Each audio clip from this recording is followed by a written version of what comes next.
ठीक है क्लास, तो अब हम देखते हैं हमारा नेक्स्ट टॉपिक जो कि है मंडेल्स लॉ ऑफ इनहेरिटेंस कि मंडेल का इनहेरिटेंस का लॉ क्या है। मेजरली देखो बेटा तीन है। सबसे पहला है आपका लॉ ऑफ डोमिनेंस, दूसरा है लॉ ऑफ सेग्रीगेशन और तीसरा है लॉ ऑफ इंडिपेंडेंट असॉर्टमेंट। अब देखो सबसे पहले लॉ ऑफ डोमिनेंस देखो, इसका मतलब ही क्या होता है, in cross between pure plants with contrasting traits the dominant trait appears in the offspring. यानी कि मम्मा पापा के दोनों के ट्रेट्स आते हैं लेकिन कोई एक ट्रेट ही डोमिनेंट रहता है। जैसे कि पापा टॉल थे, मम्मा शॉर्ट है, लेकिन बेबी जो है वो टॉल हो गया, तो टॉल क्या है उसका कौन सा ट्रेट हो गया, वो डोमिनेंट ट्रेट हो गया। ठीक है, अब लॉ ऑफ सेग्रीगेशन क्या होता है, देखो बेटा पहले इसके लिए आप समझो जीन्स और एलीज क्या होता है। देखो जीन्स क्या होता है, आपके मम्मा पापा में जो, देखो इजी वे में समझाती हूँ एग्जांपल देके। आई कलर, आपकी मम्मा का कलर है ब्राउन, आपके आई का कलर मम्मा का ब्राउन है, पापा का आई का कलर ब्लैक है। तो बच्चे में क्या होगा, ब्लैक और वो क्या कहते हैं, ब्लैक दोनों में, मतलब ब्लैक और ब्राउन आ गया, तो मम्मा बच्चे में क्या आएगा, बच्चे में कोई एक ही आएगा, या तो ब्लैक आएगा या ब्राउन आएगा। तो फिर ब्लैक जीन्स कौन सा हो गया, आई का कलर, लेकिन वो ब्लैक है और ब्लू है, तो वो क्या हो गया, एलीज हो गया, वो आपका एलेलीज हो गया। ठीक है, तो एलेलीज और जीन्स में फर्क समझ आया। जीन्स जो होता है वो एक सेक्शन होता है डीएनए ट्रेट का, यानी कि एक ट्रेट है। आई का कलर एक ट्रेट होता है, एक जीन होता है, लेकिन उसमें एक ब्लैक है एक ब्राउन है, वो एलेलीज हो गया।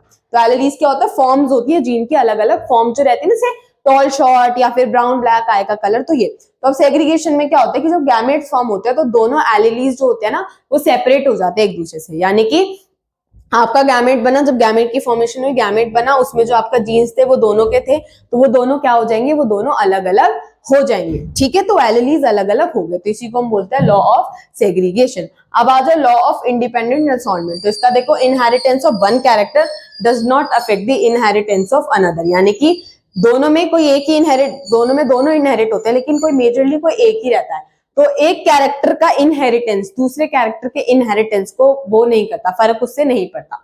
दोनों, जैसे कि आप इसका एग्जांपल जब हम मोनो हाइब्रिड क्रॉस और डायहाइब्रिड क्रॉस पढ़ेंगे ना, जब भी मैं आपको एक्सप्लेन करूंगी, इसमें हम आपने जिसमें मंडेल ने क्या करा था, पीस पे एक्सपेरिमेंट करा था। एक येलो पी थी, एक ग्रीन पी थी, उसके बाद उसमें क्या था, एक रिंकल्ड थी एक राउंड थी।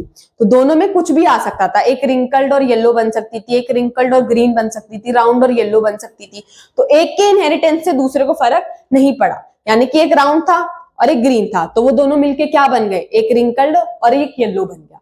समझ रहे हो कि अलग अलग बहुत सारे टाइप के थे, लेकिन जब उनका मेट होता है तो वो अलग अलग बन जाता है। तो एक के उससे दूसरे को फर्क नहीं पड़ता।